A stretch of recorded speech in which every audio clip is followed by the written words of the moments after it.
শ্রমিক স্বার্থ বিরোধী শ্রম কোড বাতিল সহ 17 দফা দাবিতে বিশেষ করে হচ্ছে শ্রমিকের যে 8 ঘন্টা কাজের অধিকার কেড়ে নিচ্ছে, সামাজিক সুরক্ষার অধিকার কেড়ে নিচ্ছে, ন্যূনতম বেতনের অধিকার কেড়ে নিচ্ছে, ইউনিয়ন করার অধিকার কেড়ে নিচ্ছে, যৌথ দর কষাকষির অধিকার কেড়ে নিচ্ছে, এমনকি হচ্ছে ইউনিয়নগুলির সাথে রাজ্য সরকারের সাথে আলোচনা না করে শ্রম কোড 29টা শ্রম কোডকে 4টে শ্রম কোডে পরিণত করেছে কর্পোরেটের স্বার্থে শ্রমিকের বিরুদ্ধে।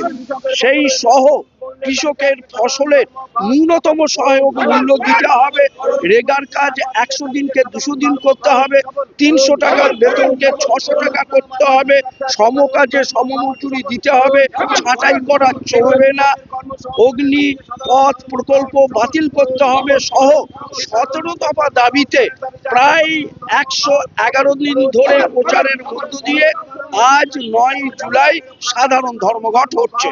এবং এই সাধারণ ধর্মঘটে গোটা দেশে ব্যাপকভাবে সারা রাজ্যে সারা আমাদের জেলাতে তো হচ্ছে স্বতঃস্ফূর্তভাবে আজকে সাধারণ ধর্মঘটকে সাধারণ খেটে খাওয়া শ্রমজীবী, শ্রমিক, কৃষক, খেতমজুর, কর্মচারী মানুষ সহ সকলে সমর্থন করছেন।